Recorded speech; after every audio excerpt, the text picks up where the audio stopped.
What's going on at Pilgrim Cathedral of Atlanta?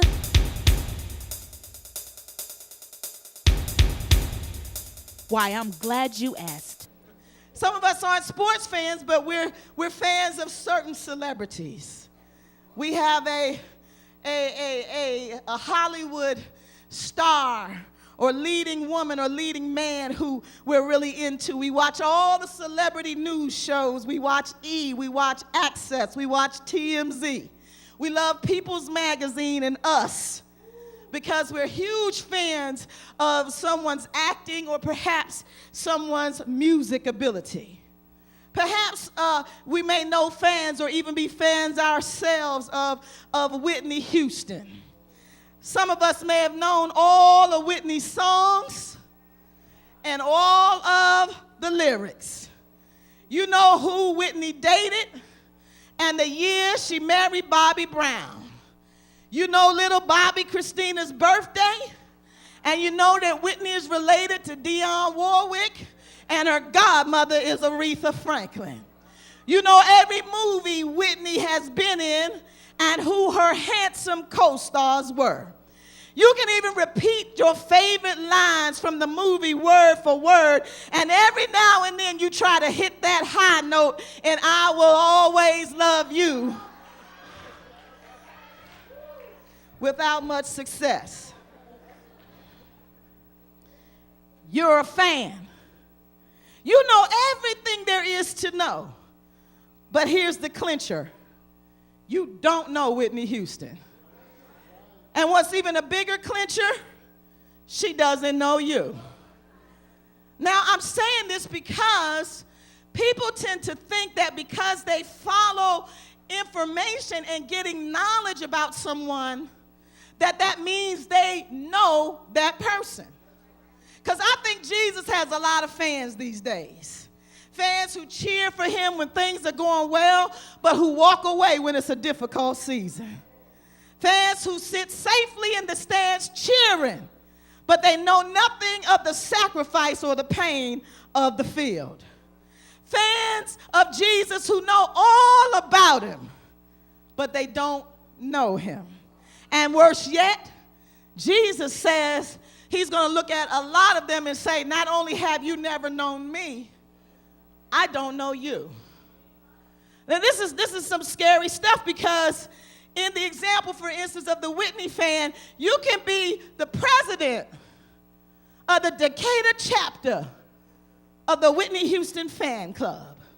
You can have scrapbooks dating back full of information and pictures for the last 20 years.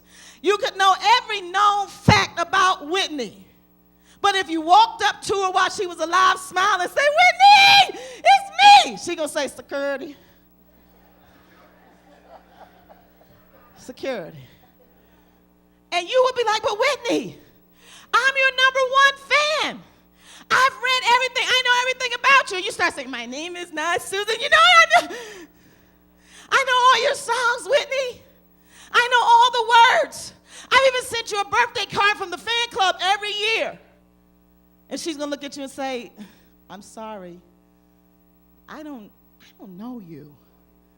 So the fact that you've accumulated information about a person doesn't mean that you have an intimate relationship with a person. Whitney, and then you upset. "I got your VHS copy of Bodyguard. I never threw it away. I've been a fan. I got pictures of you back from Right On magazine, 17. All of the magazines, everything you've been on, every interview you've given. I can repeat them for you word for word, but I don't know you." See, and some of us look at that. You know every miracle Jesus has ever performed. You could quote the red letter version of the Bible verbatim. You know who he healed and how he healed them. You know what town they were in when he healed them. But does that mean you know him? Because just because you accumulate knowledge about a person, and this is the fear when we look at that Matthew 7, that's what Jesus is saying. They're going to be, "Jesus, Hey, remember me? I cast out devils. And look, there's no dispute that they did it. Jesus said, you ain't never cast out nothing. He didn't dispute it. You sure? You cast them out and you use my name. Good for you. You prophesied in my name. Yes, you did. And what I spoke, Jesus, came to pass. Yep. But guess what?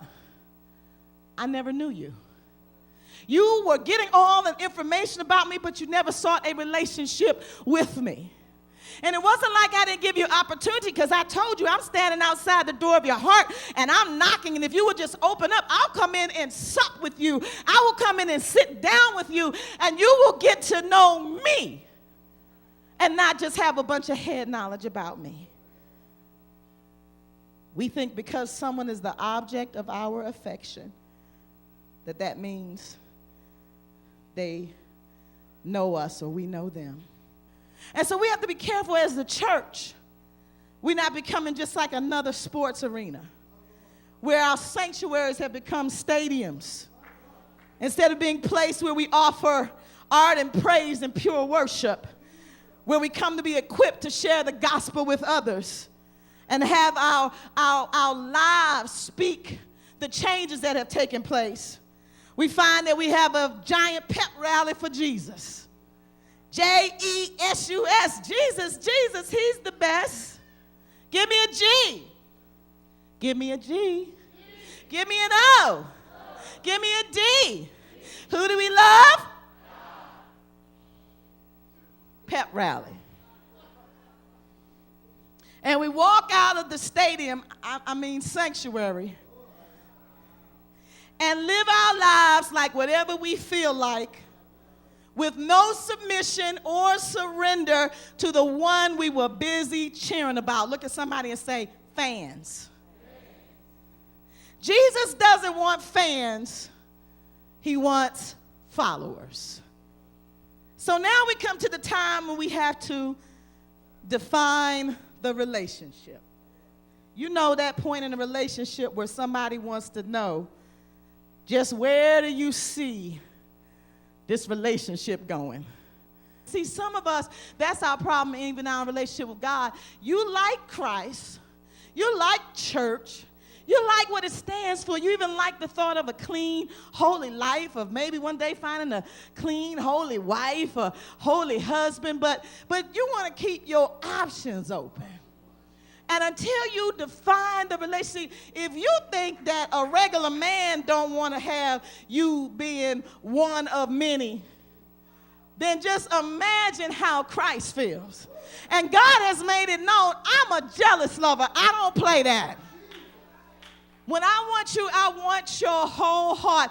And how many know it ain't nothing worse sometimes than messing with a jealous? You don't play with jealous folk. In the natural, you should avoid jealous folk, because jealous folk will hide up in the bushes and wait for you.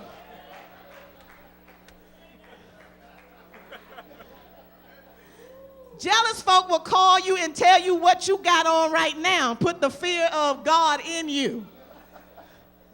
Yeah, I seen you tonight with that orange blouse on. I seen you. You start trying to figure out where it was. How did he see me? Is he looking in the window now? But God isn't crazy, but he's jealous because he gave his all for us. He already knows what he wants. He already knows he wants you wholly and totally. The question is, do you want him the same way? So there comes a time we have to decide, am I just going to be an enthusiastic admirer, or am I going to be a committed, dedicated follower?